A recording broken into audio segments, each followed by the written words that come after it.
Hello friends, I am Arpit and I am now here with the second part of Yojana. We have covered the first part of Yojana in which we have covered the rail infrastructure as well as the road infrastructure. And in this part, we are going to cover space infrastructure and Unity malls. Space infrastructure, our space program, is now known in the entire world. Actually, the Indian space program is known for low cost launches, or I would say cost effective programs. It is rightly said that we launched the Mars orbiter mission for around 450 crores, which was the cost or which was less than the cost for making a Hollywood movie named as Gravity, that was also a space based movie. Now, countries all over the world, especially in the global south, the developing and underdeveloped countries, they are now looking more and more towards India's space program with the hope that they can also launch satellites at cheaper prices, at cheaper costs by using the Indian space system. Earlier, there was only ISRO, but from last year, that is 2022, private players have also been involved in launching missions. In October 2022, October or November 2022 last year, there was this mission Prarambh where a startup named Skyroot Aerospace was involved in, making a launch vehicle and launching vehicles in the orbit for requisite purposes. Satellites earlier were being made by the private players, but for launching first time, it was a private player involved. And this is how we are now wanting to diversify our space sector. We want to utilize our space sector. All this we will study in this particular topic. Next topic is Unity malls. Now, malls, shopping malls, as we see in some big cities or now in tier 2, tier 3 cities also we see malls. So Unity malls, the government is coming up with this Unity malls concept. The central government is providing funds to the state government as part of its capital expenditure. The state governments have to allocate land free of cost for building up that mall. And ownership will be of the state government, and for operations the state government can hire any private party. In this mall, minimum 36 shops have to be there. 36 shops, 28 states and 8 UTs in India are there. So ideally speaking, a shop from each and every state and UT will be there in each and every Unity mall, which is going to be there in each state of the country. What kind of products will be sold? Basically those kind of products having GI tag, geographical indication tag, or those kind of products which are coming from one district, one product scheme. Now, there is an inherent assumption that every district is, I would say, specialized in some product or the other. And the lacking is that that product is not promoted well, it is not marketed well. Now, through this scheme, the government wants to market, one product at least from one district, so that the local people over there in that district, they get benefited who are indulging in manufacturing or creating that product. That product can be anything. It can be, a toy. It can be, I would say, a sweet. It can be a dish, another dish. It can be anything. And those will be promoted in these shops in Unity malls. Minimum 36 shops have to be there. There can be more than 36 also. So this we're going to study in these two topics. Largely, this part of Yojana is factual in nature. There's nothing conceptual in it. We just go through the facts in this particular section. Now, when I talk about the space infrastructure, the Indian space activities began in 1962 with the establishment of Indian National Committee for Space Research in COSPAR. ISRO was not there till now. ISRO came into existence only in the year 1969. Indian Space Research Organization was formed and INCOSPAR was finished. Subsequently, in the year 1972, the Department of Space was created in Ministry of Science and Technology. And with this objective of development of an application of space technology to meet various national needs.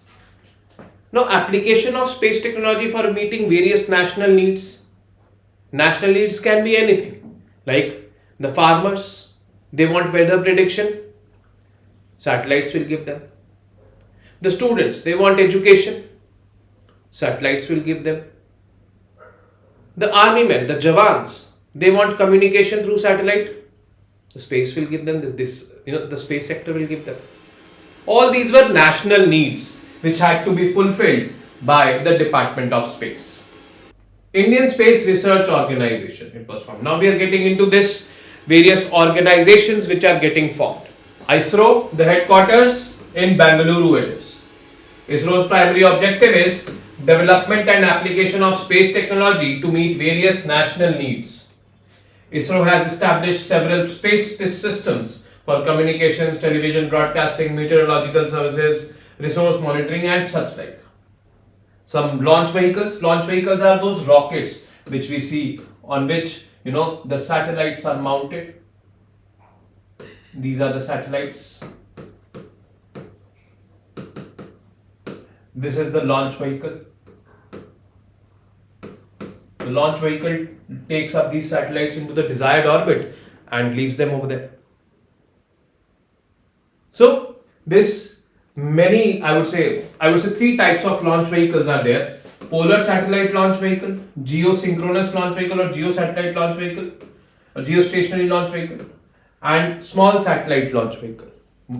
This small satellite launch vehicle was introduced only in the year 2022, and this is used for launching small satellites, total payload of less than 500 kgs. So these are the three types of launch vehicles which have been, I would say, developed by ISRO. Next is Vikram Sarabhai Space Center, location Thiruvananthapuram, responsible for design and development of launch vehicle technology. So design and development, Vikram Sarabhai Space Center will do, and that will be administered by ISRO. Next is UR Rao Satellite Center, location Bangalore. Satellite Center, it will develop those satellites which will be mounted on the launch vehicles, and they are there placed in the orbit which circulate and which do the desired activity. Then Satish Dhawan Space Center, Sriharikota. This is basically there in Andhra Pradesh, from where the launches happen. The launch pad is there in this. Provides launch based infrastructure for Indian space programs. So this is that. Liquid Propulsion System Center. Now, as I said, that this is the rocket, the launch vehicle which we see, and it gets propelled in the air, it goes up, fuels get burned. So this Liquid Propulsion System Center is engaged in design, development and realization of high performance advanced propulsion system for launch vehicles and spacecraft. The propulsion will be like when it goes up, that is propulsion. So the design of that is there. Headquarters, Campus 1, it is in Valiamala, Thiruvananthapuram, and Campus 2 is in Bangalore of Liquid Propulsion System Center. Next is the Space Application Center. Now, there are various sensors there on the satellite, launched on the satellite. These sensors, I would say, are responsible for gathering information and relaying those information to Earth back. It focuses on development of spaceborne and airborne instruments and payloads for national development. It designs and develops optical and microwave sensors for satellites, signals and image processing, software and GIS software for Earth observation. It is also involved in making of softwares also. So this is what Space Application Center does. Human Space Flight Center.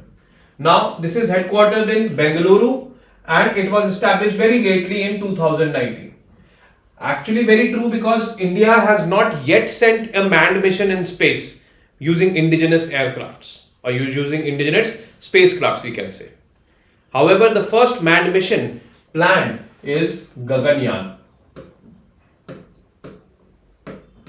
which had to be launched by 2022, but it got delayed due to COVID, and now by 2024-25 it will be launched. These days a lot of testing is going on Gaganyaan.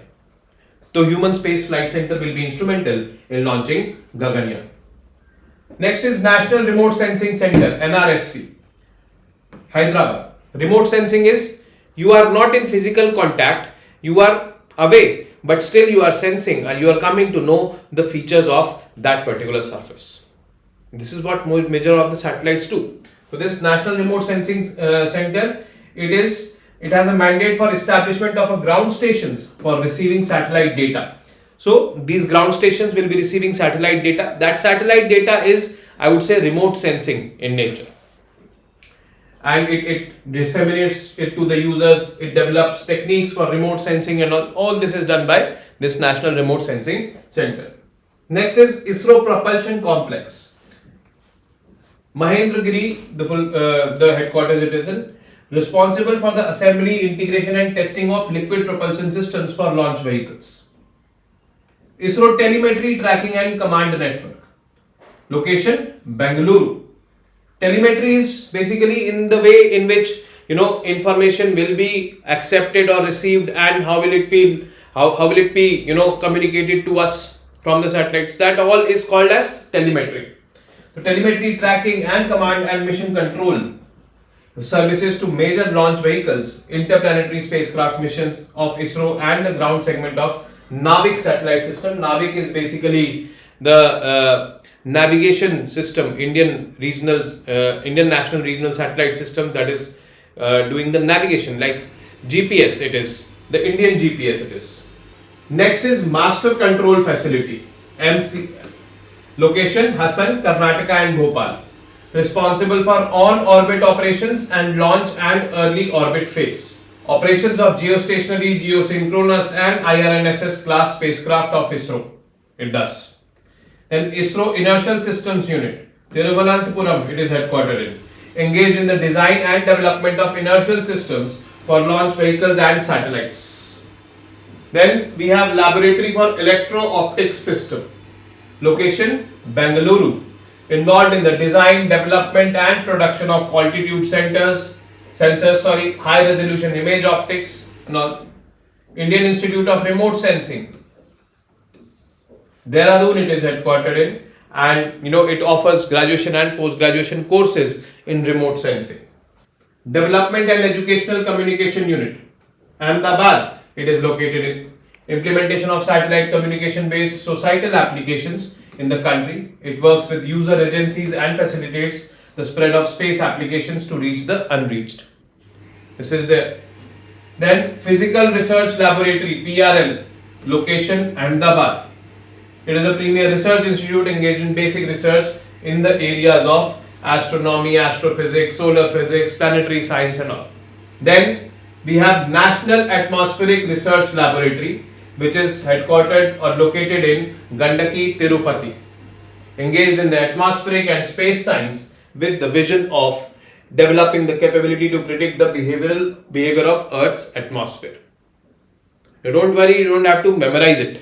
Okay, but just you should know that this is all there. Northeastern Space Application Center.